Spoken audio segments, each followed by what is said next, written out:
नमस्कार दोस्तों, आप सभी का सृष्टि क्लासेस नौहर के ऑनलाइन प्लेटफॉर्म पर स्वागत करता हूं। मैं केपी नेओल और अपने जो पढ़ रहे हैं राजस्थान का भूगोल विषय, एक विस्तार पूर्वक एक छोटी छोटी बात को एक बड़े से बड़े लेवल तक पढ़ रहे हैं।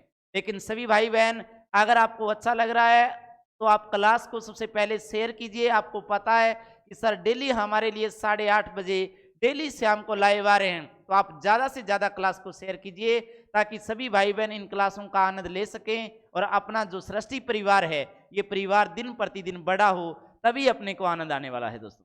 तो अपने इन्हीं शब्दों के साथ आज की क्लास शुरू करते हैं। और आज की क्लास से पहले आपको पता है कि जो मेरा कल वीडियो आया था उसके अंदर अपने पढ़ा था राजस्थान की नदियां। एक बहुत ही बड़ा टॉपिक है और राजस्थान के अंदर ऐसी कोई वैकेंसी नहीं है जिसके अंदर कि राजस्थान ज्योग्राफी हो और राजस्थान की नदियों से संबंधित प्रश्न न आया हुआ हो। कभी ऐसा कभी नहीं हुआ है। तो सभी भाई बहन इस टॉपिक को आराम से बढ़िया तरीके से करना। जिस ढंग से मैं करवा रहा हूं उसी ढंग से आप लोग अपने साथ साथ नोट्स बनाते रहना और इन नोट्सों के ऊपर अपना वर्क पूरा करते रहना। क्योंकि बच्चे क्या करते हैं, वीडियो को शुरू करते हैं और फिर बीच में छोड़ देते हैं।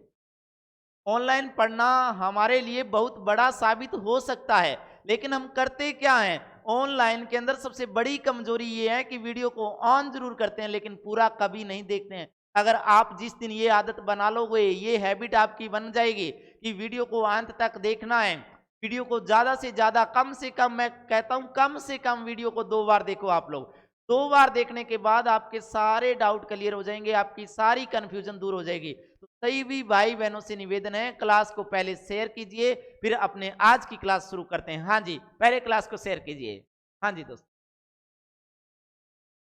हाँ, आपने जो कल पढ़ा था वो ये पढ़ा था कि राजस्थान के अंदर अपवाह तंत्र नदियां कितने प्रकार की है। आपका आंसर आना चाहिए, कमेंट आना चाहिए अब कि सर नदियां अपवाह तंत्र 3 प्रकार की हैं। आंतरिक प्रवाह क्रम, अरब सागरीय प्रवाह क्रम और आपका बंगाल की खाड़ी प्रवाह क्रम। आंतरिक प्रवाह क्रम वे नदियां जिनका पानी सागर या महासागर में नहीं गिरता, वे आंतरिक प्रवाह क्रम की होती हैं, जो स्थलीय क्षेत्र में विलुप्त हो जाती। लेकिन वे नदियां जिनका पानी, अगर अपने बात करें कि अरब सागर में जाकर गिरता है, वो अरब सागरीय प्रवाह क्रम की होती है। वे नदियां जिनका पानी बंगाल की खाड़ी में गिरता है, वे बंगाल के खाड़ी प्रवाह क्रम की होती है। राजस्थान में सबसे बड़ा प्रवाह क्रम आंतरिक प्रवाह क्रम 60% भाग पर है, लेकिन सबसे छोटा प्रवाह क्रम तो अरब सागरीय प्रवाह क्रम है। आप कहेंगे कितना प्रतिशत? तो 17% भाग पर फैला हुआ है। आज की क्लास के अंदर आपने सुनिए दोस्तों कि आज की क्लास के अंदर अपने सबसे पहले जो बात करेंगे वो बात करेंगे दोस्तों, आज की क्लास के अंदर अपने सबसे पहले कि हमारे पास जो प्रवाह क्रम चल रहा है वो प्रवाह क्रम कौन सा चल रहा है? आप कहेंगे सर आंतरिक प्रवाह क्रम। सा प्रवाह क्रम चल रहा है आंतरिक प्रवाह। आंतरिक प्रवाह क्रम के अंदर सबसे पहली जो नदी है उसके अंदर अपने आज पढ़ेंगे, ध्यान से सुनते रहिए। आंतरिक प्रवाह क्रम आपको पता होना चाहिए कि सबसे पहले हम जो बात कर रहे हैं आज की क्लास के अंदर, ये प्रवाह क्रम हमारे पास कौन सा है? तो आप कहेंगे सर ये हमारे पास आंतरिक प्रवाह क्रम। सा प्रवाह क्रम है दोस्तों, आंतरिक प्रवाह क्रम है। अब इस आंतरिक प्रवाह क्रम के अंदर अगर अपने बात करें तो वे नदियां जिनका पानी किसी सागर या महासागर में नहीं गिरता तथा स्थलीय क्षेत्र में विलुप्त हो जाती है, वे नदियां आपकी कौन सी होती है? आप कहेंगे सर आंतरिक प्रवाह क्रम की होती है। अब आंतरिक प्रवाह क्रम के अंदर सुनिए आप लोग, आंतरिक प्रवाह क्रम के अंदर सबसे पहले अगर अपने बात करते हैं आज की क्लास में, तो आज की क्लास के लिए एक नदी अपने देखेंगे और ये नदी है हमारे पास कौन सी? तो आप कहेंगे सर इस नदी का नाम है गग्गर नदी। कौन सी नदी है दोस्तों? गग्गर नदी। ध्यान से सुनते रहिए, प्रत्येक बात को क्लियर करता जाऊंगा मैं आपके सामने। जब भी आप लोग कोई भी नदी पढ़ें तो नदी को पढ़ने से पहले कौन कौन से फैक्ट आपको पता होना चाहिए, ये बातें आपको क्लियर होनी चाहिए। ध्यान से सुनिए कि कोई भी नदी जब पढ़ेंगे सबसे पहले नदी के अंदर आपको क्या पता होना चाहिए? आपको मेरे दोस्त नदी के अंदर सबसे पहले नदी का उपनाम पता होना चाहिए। नदी का क्या पता होना चाहिए? उपनाम पता होना चाहिए। किस नदी को किस किस उपनामों से जाना जाता है।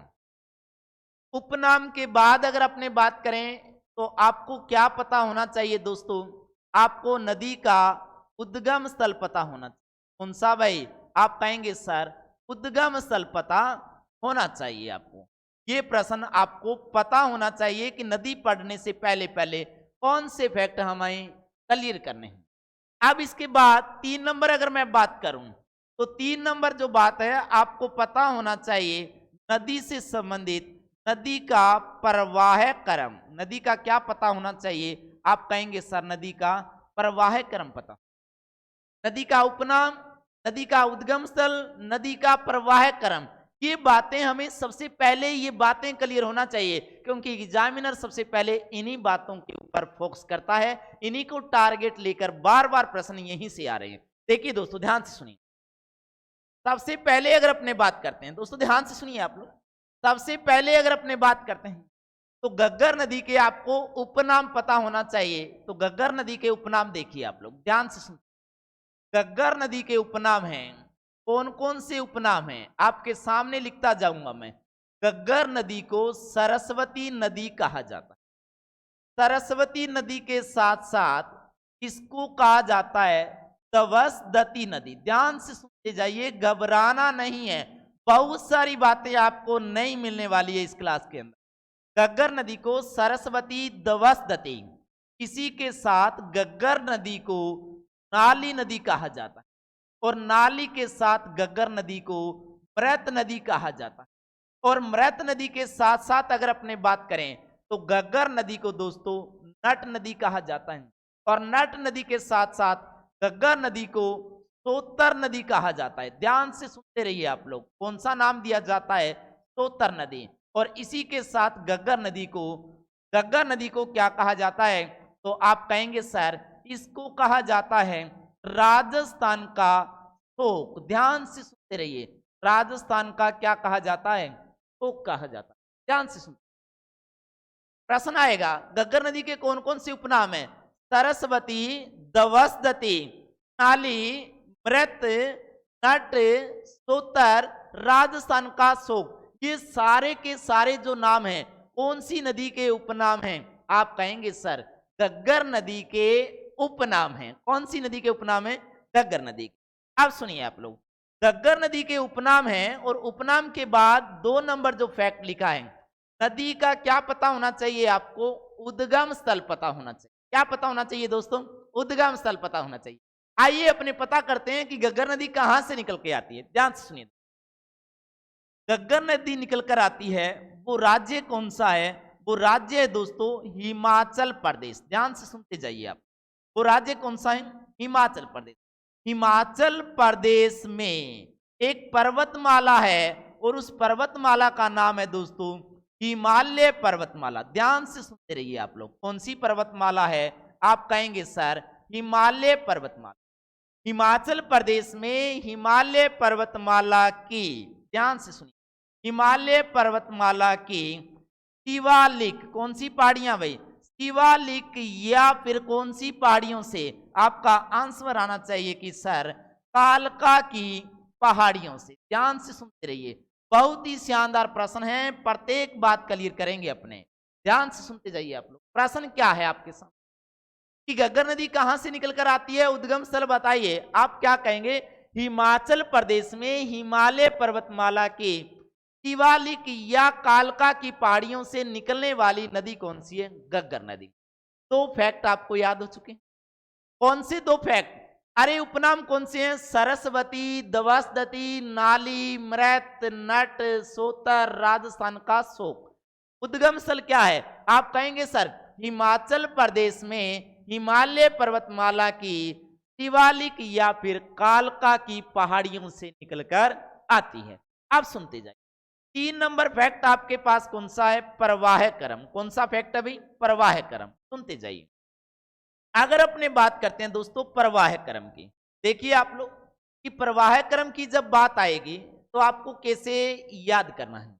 प्रवाह क्रम की बात करेंगे तो अपने कैसे याद करेंगे दोस्तों? ध्यान से सुनिए कि प्रवाह क्रम में कौन कौन सी बातें आपको याद करनी है। ध्यान से सुनते देखिए आप लोग, देखिए आप लोग कि अपने पास जो नदी है वो नदी कौन सी है दोस्तों? आप कहेंगे सर वो नदी है हमारे पास उस नदी का नाम कौन सा है?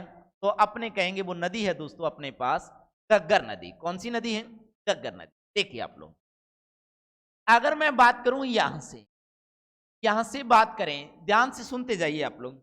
यहां पर क्या है कि हमारे पास जो राज्य है, देखते जाइए आप, हमारे पास जो राज्य है यहां पर, वो राज्य कौन सा है? आप कहेंगे सर हिमाचल प्रदेश। कौन सा राज्य है? हिमाचल प्रदेश राज्य है। हिमाचल प्रदेश राज्य के अंदर जो ये पहाड़ियां हैं आपकी, ये पहाड़ियां आपकी कौन सी है? तो आप कहेंगे ये हिमालय पर्वतमाला की कौन सी पहाड़ी है? तो आपको पर्वत पता है कि हिमालय पर्वतमाला की ये पहाड़ी शिवालिक पहाड़ी है। कौन सी पहाड़ी है दोस्तों? शिवालिक पहाड़ी है, या फिर शिवालिक के साथ अपने कह सकते हैं शिवालिक के साथ कि ये पहाड़ी है जो कालका की पहाड़ी है। कौन सी पहाड़ी है दोस्तों? कालका की पहाड़ी है।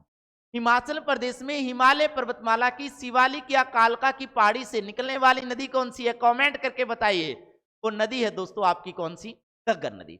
अब देखते जाइए, जो आपकी घग्गर नदी है, ध्यान से सुनते जाइए, जो आपकी घग्गर नदी है, ये घग्गर नदी कहां से निकली?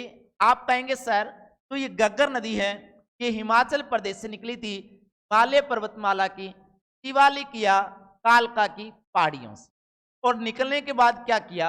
ये नदी देखिए कहां से निकल के आ रही है? हिमाचल प्रदेश में हिमालय पर्वतमाला की शिवालिक या कालका की पहाड़ियों से। ध्यान से सुनते। अब ये नदी क्या होता है कि हिमाचल प्रदेश से निकलने के बाद कौन कौन से राज्य में आई थी? ध्यान से सुनिए।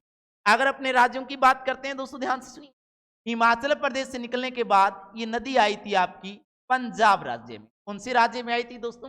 पंजाब राज्य में। और पंजाब के बाद ये नदी कौन से राज्य में आ गई थी?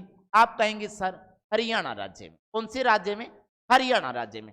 राजस्थान में प्रवेश कर रही है ये नदी। राजस्थान के अंदर जब ये नदी प्रवेश कर रही है, ध्यान से सुनिए, राजस्थान के अंदर ये नदी कौन से जिले से प्रवेश कर रही है? आप कहेंगे सर हनुमानगढ़ जिले। कौन से जिले से दोस्तों? हनुमानगढ़ जिले से। हनुमानगढ़ जिले के कौन सी तहसील से प्रवेश करती है? आपका आंसर आना चाहिए सर टीबी तहसील से। और टीबी तहसील के कौन से गांव से प्रवेश करती है? आप कहेंगे सर तलवाड़ा गांव से। कौन से गांव से प्रवेश करती है? आप कहेंगे सर तलवाड़ा गांव से प्रवेश करती है।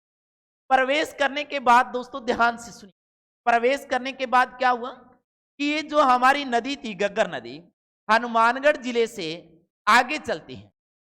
देखिए आप लोग, ये नदी आगे चली और आगे चलने के बाद इसी नदी के ऊपर एक दुर्ग बना हुआ है हनुमानगढ़ जिले में। और इस दुर्ग का नाम कौन सा है? ध्यान से सुनिए दोस्तों, इस दुर्ग का जो नाम है वो नाम कौन सा है? इस दुर्ग का नाम है दोस्तों बटनेर दुर्ग। कौन सा दुर्ग है? आप कहेंगे सर बटनेर दुर्ग। ध्यान से सुनिए, इसी के अंदर मतलब हनुमानगढ़ जिले के अंदर कौन सा दुर्ग बना हुआ है? आप कहेंगे सर बटनेर।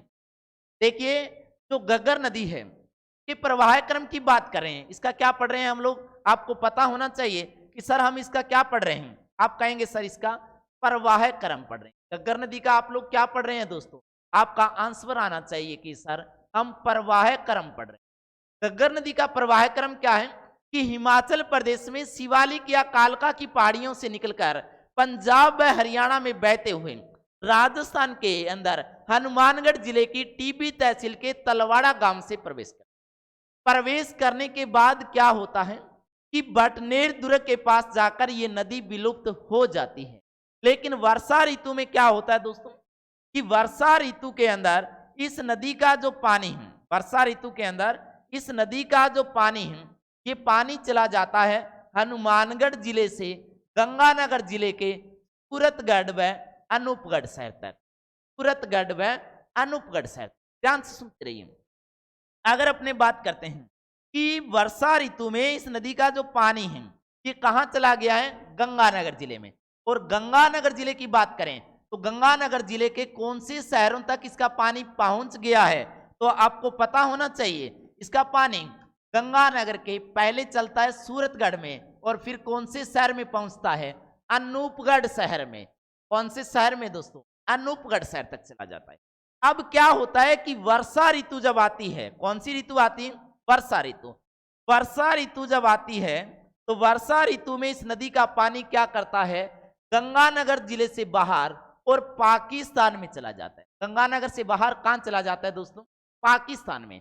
और पाकिस्तान के अंदर अगर मैं बात करूं तो पाकिस्तान के अंदर ये चला जाता है।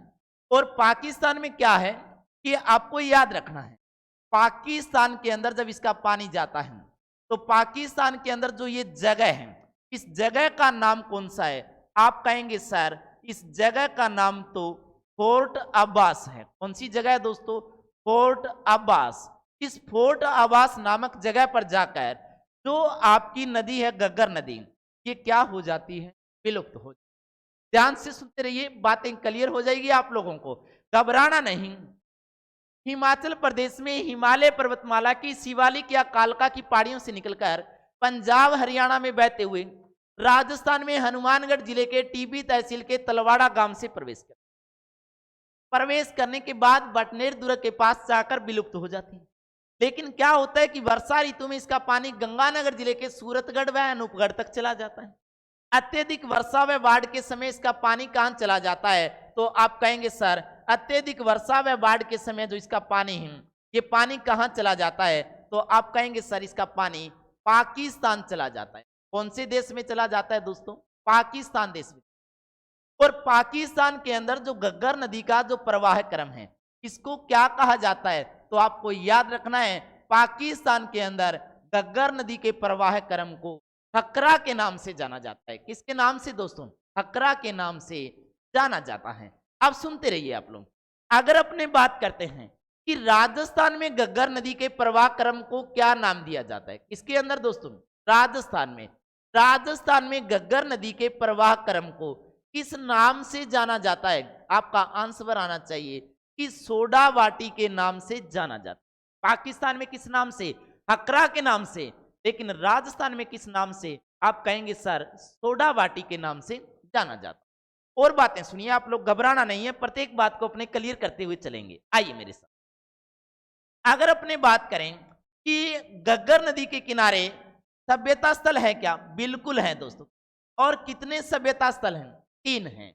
अगर अपने बात करें तो गग्गर नदी के किनारे, कौन सी नदी के किनारे दोस्तों?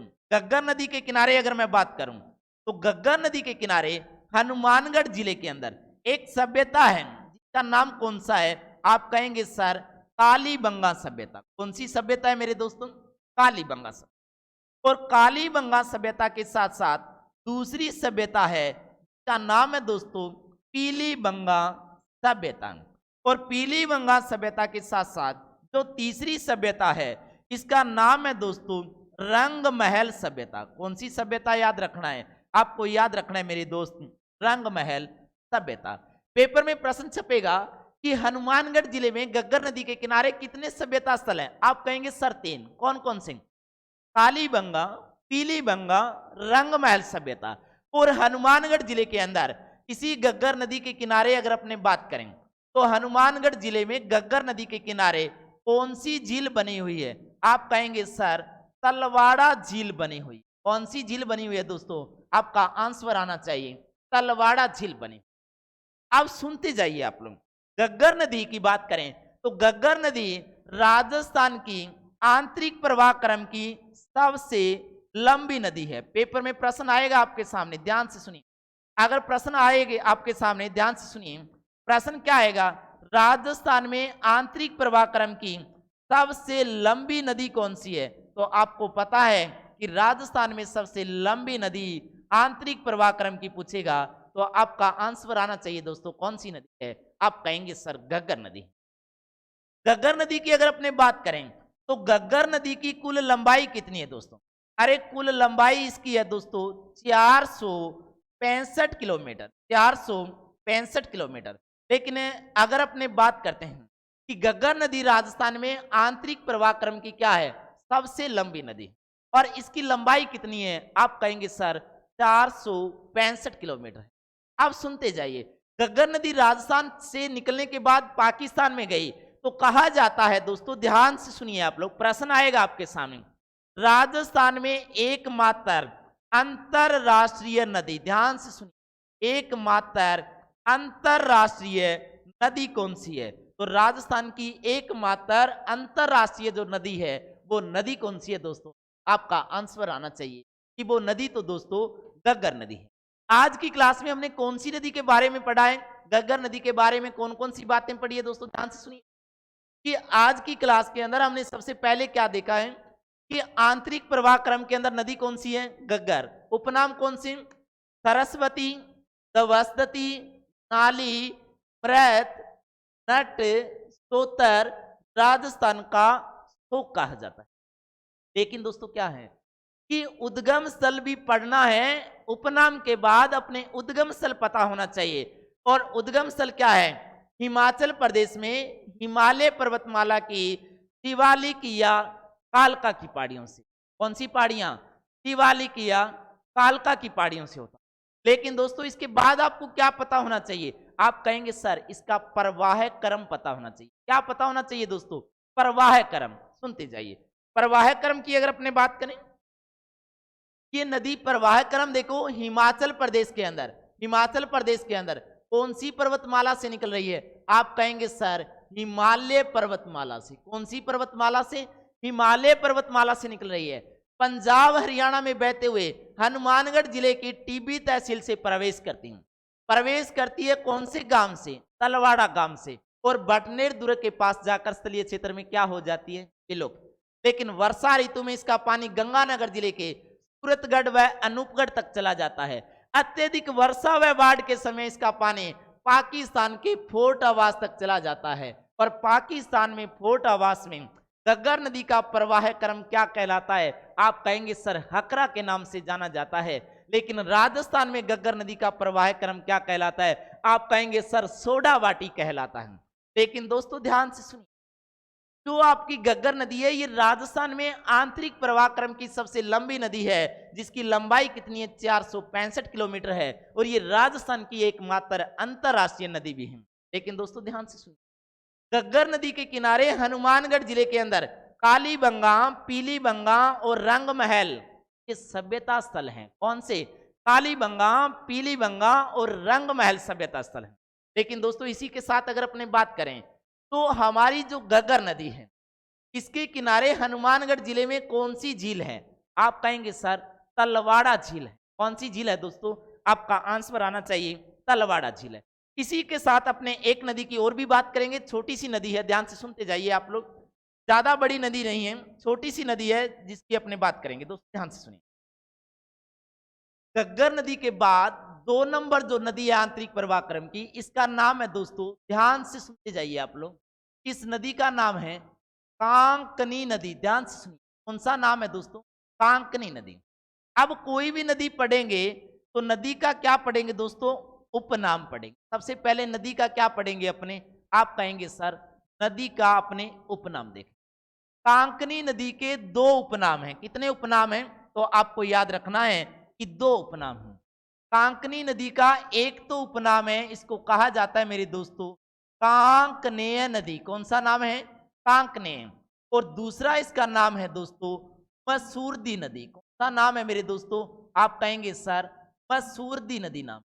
ध्यान से सुनते जाइए, पेपर में बहुत बार ये प्रश्न आता है कि कौन सी नदी को कांकनी नदी या मसूरदी नदी कहा जाता है, आप कहेंगे सर कांकनी नदी। अब सुनते जाइए, इस नदी का आपको अब क्या पता होना चाहिए, आप कहेंगे सर नदी का उपनाम के बाद नदी का हमें उद्गम स्थल पता होना चाहिए। कौन सा स्थल पता होना चाहिए, आप कहेंगे सर नदी का उद्गम स्थल हमें पता होना चाहिए। दोस्तों ध्यान से सुनिए, नदी के उद्गम स्थल की बात करें तो ये नदी कहां से निकलती है, दोस्तों ध्यान से सुनिए आप लोग, ये नदी निकलती है जैसलमेर जिले से। कौन से जिले से है, जैसलमेर जिले से। जैसलमेर जिले से ये नदी निकलती है और जैसलमेर जिले के कोटारी गांव की पहाड़ियों से। कौन से गांव की पहाड़ियों से, कोटारी गांव की पहाड़ियों से। बहुत ही शानदार प्रश्न है, बहुत बार ये प्रश्न आया हुआ प्रश्न है कि जो आपकी कांकनी नदी है, कांकनी या मसूरदी नदी है, कौन से जिले की नदी है, जैसलमेर जिले की। कौन सी पहाड़ियों से निकल रही है, जैसलमेर जिले के कोटारी गांव की पहाड़ियों से निकल रही है। हाँ जी बिल्कुल, अगर आपको वास्तव में आनंद आ रहा है तो क्लास को शेयर करते रहें, कमेंट अच्छे अच्छे कमेंट लिखते रहें। आइए मेरे साथ, अगर अपने बात करते हैं दोस्तों, ध्यान से सुनिए, जैसे अपने बात करते हैं कि अपने ये जो नदी है आपकी, ये जो नदी है आपकी, ये नदी है हमारे पास कांकनी नदी। अब कांकनी नदी क्या करती है दोस्तों, ध्यान से सुनिए। जो आपकी कांकनी नदी, ये कांकनी नदी, ये ऐसे पहाड़ी से निकलती है। जैसे ये पहाड़ी है, ये पहाड़ी की अगर अपने बात करें तो ये पहाड़ी कौन सी है, आप कहेंगे सर कोटारी गांव की पहाड़ी है। कौन से गांव की पहाड़ी है, कोटारी गांव की पहाड़ी। इस पहाड़ी से निकलती, इस पहाड़ी से निकलती है और कौन से जिले से निकलती है, आप कहेंगे सर जैसलमेर। कौन से जिले से, जैसलमेर।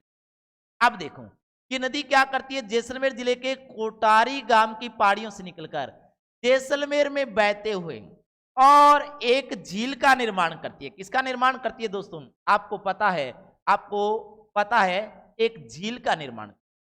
और ये जब झील का निर्माण करती है तो आपको पता होना चाहिए कि ये जो झील बनाती है, इस झील का नाम कौन सा है। तो इस झील का नाम है दोस्तों पुज झील। कौन सा नाम याद रखना है आपको, पुज झील याद रखना। जो कांकनी नदी है, मुरुसल की नदी है, जैसलमेर जिले की नदी है। वर्षा ऋतु में ये बुझ झील का निर्माण करती है। कौन से गांव में करती है, आप कहेंगे सर रूपसी गांव में। कौन से गांव में करती है, रूपसी गांव में। कौन सी झील का निर्माण करती है, बुझ झील का निर्माण। लेकिन क्या होता है, वर्षा ऋतु के अंदर ये नदी आगे चलती है, पुण्य नदी का रूप धारण करती है और इस बुझ झील से आगे चलती है और आगे जाकर समाप्त हो जाती है। कौन सी जगह समाप्त हो जाती है, ये हमारे लिए इंपॉर्टेंट है, ध्यान से सुनिए। कौन सी जगह समाप्त हो रही है ये नदी, तो आप कहेंगे सर ये नदी समाप्त हो रही है मीठा खाड़ी नामक स्थान पर। मीठा खाड़ी नामक स्थान पर। और ये मीठा खाड़ी नामक स्थान भी कौन सी जिले का भाग है, आप कहेंगे सर जैसलमेर जिले का भाग है। अब ध्यान से सुनिए, आंतरिक प्रवाह क्रम की अगर आपसे पूछा जाता है, आंतरिक प्रवाह क्रम की आपसे पूछा जाता है, सबसे छोटी नदी क्या पूछा जाता है दोस्तों, सबसे छोटी नदी पूछा जाता है, तो आप कहेंगे आंतरिक प्रवाह क्रम की सबसे छोटी नदी है जिसका नाम तो कांकनी नदी है। कौन सा नाम है दोस्तों, कांकनी नदी। कांकनी नदी सबसे छोटी है। इसकी मात्र लंबाई कितनी है, आप कहेंगे सर 17 किलोमीटर। मात्र लंबाई कितनी है दोस्तों, 17 किलोमीटर है।